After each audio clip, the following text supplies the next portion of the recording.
Así es, Alci Cruz Soto, director general de la comunidad educativa Conexus, es nuestro primer invitado de este programa Aquí Entre Nos. Bienvenido. Muchas gracias, buenas tardes, un placer, de verdad. Igualmente, qué placer tenerlo. El público se renueva y hay gente que sabe lo que es Conexus y hay gente que no. Vamos a empezar por ahí y luego con el tema. Conexus, @ConexusRD. Conexus es una comunidad educativa, un colegio que tiene un recinto de primaria, un recinto de secundaria y que somos básicamente apasionados por el aprendizaje. Con una trayectoria en nuestro país amplia. Así es. Y pues siempre compartiendo temas que traen a la palestra, a la visibilidad, a tópicos que tienen que ver con educación y aprendizaje. Esta vez hablando de confianza creativa. Me encanta ese tema, sobre todo en los niños. En los niños, específicamente. A ver, confianza creativa es ese proceso acumulativo que vamos sembrando en nuestros niños a partir de mirar la creatividad de una forma distinta. No sé si te ha pasado que te hayas movido en ambientes escolares donde era uno el creativo, sí, un iluminado. Yo di clases en Argentina y me pasaba que había 2 o 3 y quizá esa era la chispita del resto. Que eran los creativos, ¿verdad? Bueno, la visión que abre la cabeza es la que nos permite ver que todos somos, de alguna manera, creativos. De alguna manera, en términos de diferentes expresiones, ¿verdad? Somos creativos. Entonces, rompemos un poco la idea de que el creativo es este iluminado que le baja la luz divina, elegido por la providencia, ¿verdad? Sino más bien que todos tenemos el potencial creativo y por ende todos tenemos una lucecita que podemos desarrollar, que podemos impulsar. Eso me llamó mucho la atención. Hola, Alci. Hola. Perdónenme que estaba atendiendo una llamada que era muy importante, pero aquí estoy. Porque eso me llamó la atención con las notas que teníamos aquí. O sea, la creatividad no es necesariamente un don. Aunque sí yo siento que hay como factores innatos. Sí nace, por ejemplo, tú ves un pintor y ves los niños que se encargan y que les gusta la pintura y no todo el mundo tiene esos trazos, Alci. Eso es como otra fragancia. Claro. Pero también la maestría de ceremonia tiene un componente creativo enorme, pero también el físico. Vamos a detenernos en la maestría de ceremonia. Por ejemplo, tenemos a la maestra. Por ejemplo, y los dos hacemos... A buena hora llegué. No, pero yo me comparo, por ejemplo, y me pasa con colegas. A mí no me sale la maestría porque yo me pongo sumamente nervioso. Y me encanta comunicar, pero no es mi área. Yo siento que no es mi don. Yo siento que me está mirando todo el mundo y yo me encierro. No te puedes llevar de que, yo entiendo lo que dice Alci y me parece muy bien. O sea, todas esas habilidades se pueden desarrollar y perfeccionar. Tú puedes tener una disposición, pero si te paraste en un micrófono sin estar preparado y sin tener la documentación que se requiere como para manejar un evento, olvídate. Pero una palabra clave en esto, acumulativa. No es que yo le doy un botón o entro al Apple Store o a Google Play y bajo una aplicación y yo tengo confianza creativa. Para emitir ese título que tú emitiste, la maestra, hay muchas horas detrás que yo siempre digo no salen en la foto de todo lo que uno hace que no sale en la foto, ¿verdad? Entonces es acumulativo, es un proceso acumulativo y ese proceso acumulativo donde se le dedica tiempo, esfuerzo, concentración es que te permite que ese potencial creativo se pueda desarrollar en la manifestación que sea.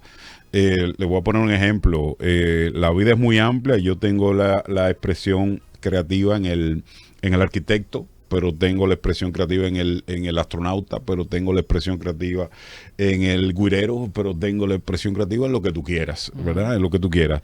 Ahora, ¿de qué se trata este abordaje? Miren, en Stanford University, David Kelley, el creador de lo que hoy se llama el Design Thinking, publica un libro que se llama Confianza Creativa y trata de derrumbar este mito de que en cualquier ambiente humano hay 100 personas y hay uno que es creativo, que se levanta a las 11 de la mañana porque es bohemio y que si le llegan las musas y demás.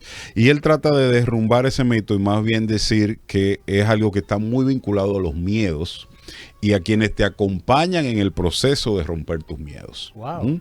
De hecho, mira qué interesante que salió. El tema del micrófono y hablar en público es de los pánicos que vive la humanidad, ¿me entiendes? En cierta forma. Y todo es un proceso que pasa aquí adentro. Nadie se ha muerto de agarrar un micrófono, ¿verdad? Entonces, o que le pongan una cámara enfrente, hay gente que se queda... Claro, el miedo escénico, la mariposita en el estómago, como le llaman, y toda esa cosa. Sin embargo, ¿qué diferencia hace las personas, profesores, mentores, familia, que acompañan ese proceso de que tú te atrevas a vencer ese miedo? Que a mí me gusta en lo particular, yo no soy de Stanford, ¿verdad? Pero a mí me gusta más hablar del amigo miedo, ¿verdad? De amigarse con los miedos, porque siempre va a estar ahí. Es parte de la vida, es parte de ser humano, no somos robots. El maestro Jackie Niño de Rico, que cuando aplicaba la comunicación, que cuando tú perdías ese sustito, habías perdido el amor a tu profesión y a lo que haces. Es cierto. Es cierto. Porque el miedo también es un poquito de temor a hacerlo bien, a que no te quede lo tan perfecto que tú quisieras hacer las cosas. Y eso es parte de lo que te reta. De lo que te reta. Pero hay una cosa que yo quiero, es muy interesante lo que acabas de plantear. Pero vámonos a los peques. Vámonos a los niños. El señor bullying. Ese sí es un enemigazo grande. Un bullying que surge, lo hagas bien, no lo hagas bien, porque está. Entonces, ¿cómo se suma ese temor intrínseco natural con el bullying, con ser víctima de bullying, como una forma de condenar tu creatividad al ostracismo? Totalmente. Y antes de llegar ahí, está en casa. ¿Qué pasa en casa? Cuando ese niño comienza a dibujar y no dibuja como, vamos a decir con comillas, como debería ser ese círculo, o como debería ser esa luna, o ese sol, o ese arco iris. Y papá y mamá vienen con todo el amor del mundo a decirle cómo debe ser, para después, cuando esté grande, esperar que él pueda crear cosas y crecer y tener autonomía. O ese no que etiqueta. Sin embargo, que de niños nos crían en no, en vez de en sí, con relación a la autoestima. ¿Y tú crees que tú lo vas a poder hacer? No, es que él está muy chiquito, él no va a poder. Ese no, señores, pende como una espada. No alimenta confianza, alimenta dependencia.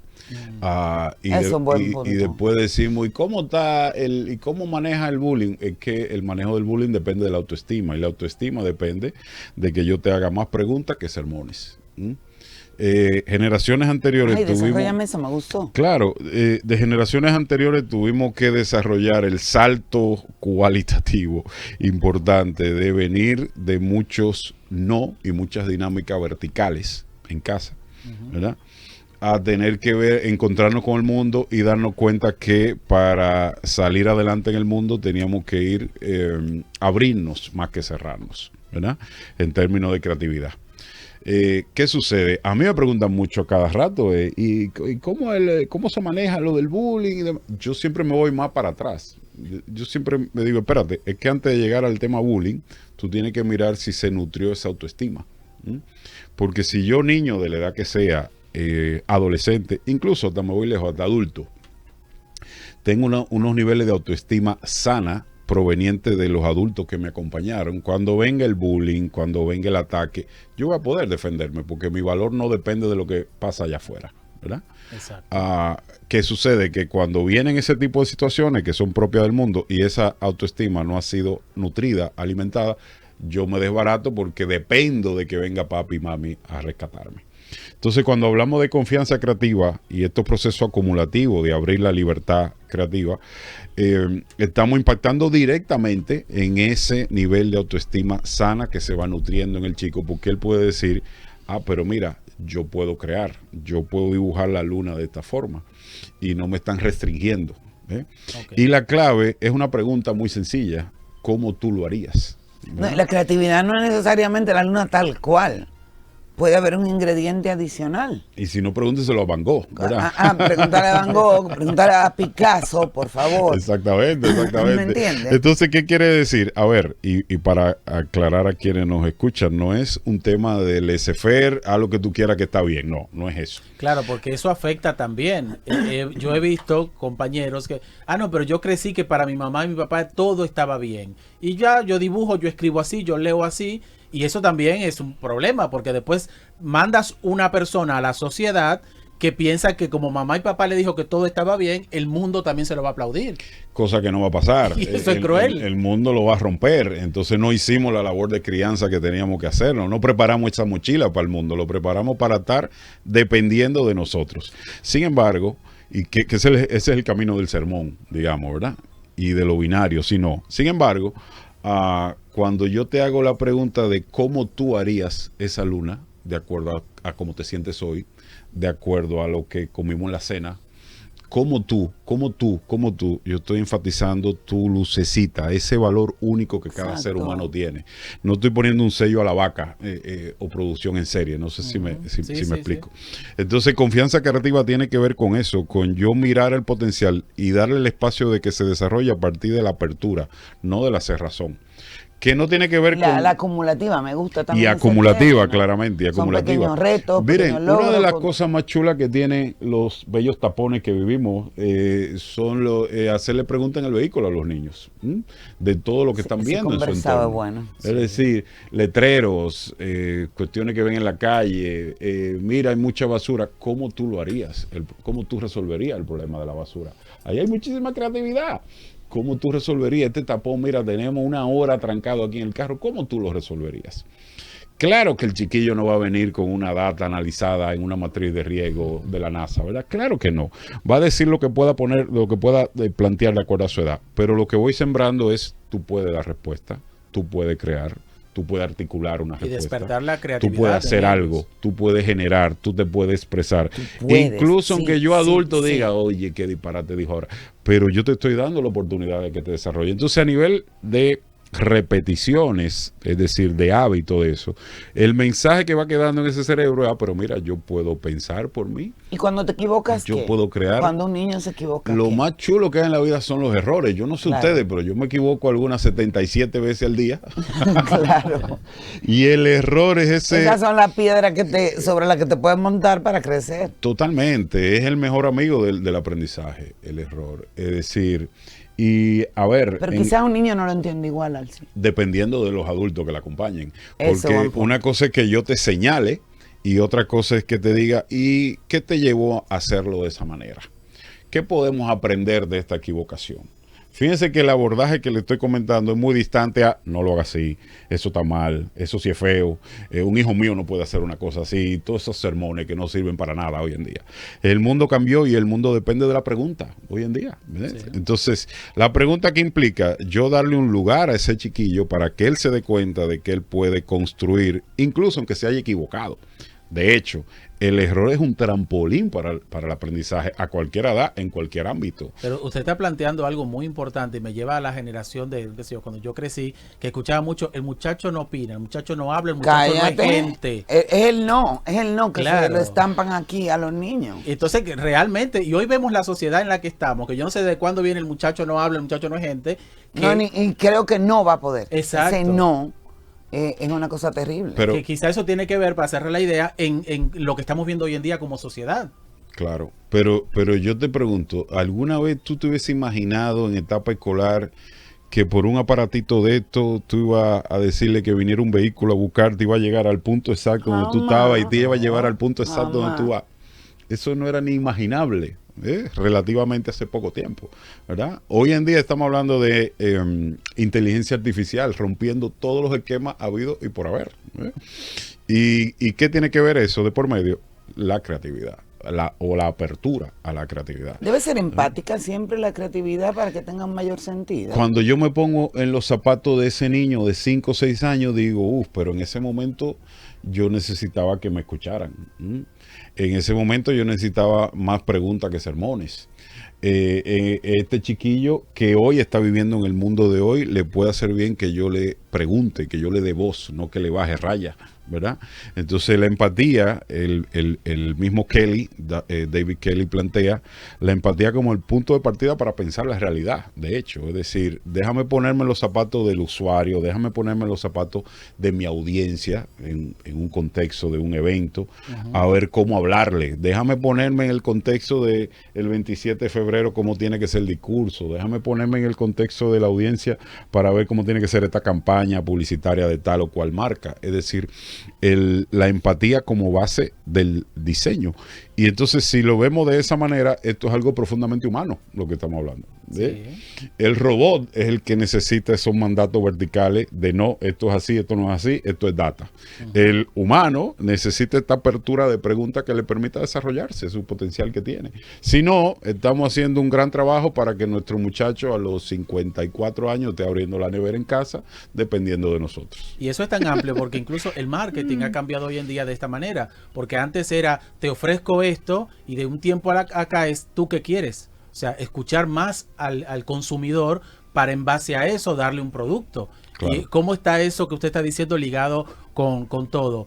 Ahora, los padres que ya... Ahí tiene mucho que ver lo del storytelling, que es lo que está ahora teniendo preeminencia en todo lo que tiene que ver mercadológicamente. Claro. Tal cual. Claro. Entonces, ¿qué hacemos ahora? Lo que ya, por ejemplo, yo tengo uno de 17, ya hay cosas que ya yo no la pude hacer.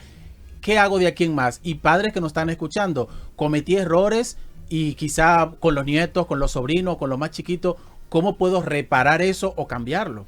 Ya de la adolescencia en adelante, la pregunta sigue siendo el vehículo, pero de la adolescencia en adelante, llámese 13, 14 en adelante, la palabra mágica es el cómo.